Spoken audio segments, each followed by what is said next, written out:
Урматтуу биздин катталуучулар, жана достор, мындай балдар аз куюлган 2,40. Азыр 3 метр кылтабыз мындай кылып. Анан кээде бизде сурап калышат. 2,50 кылып бергиле, мисалы үчүн 2,60 кылып бергиле депчи.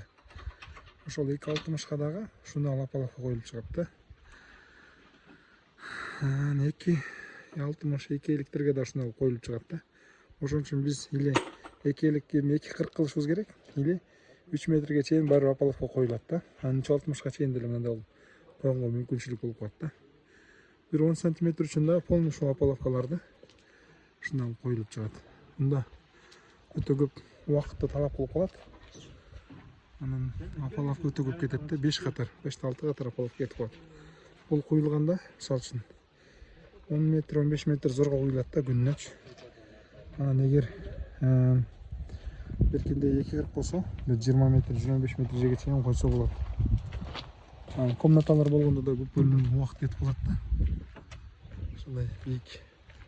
Азыр мунун бийиктиги 3,60.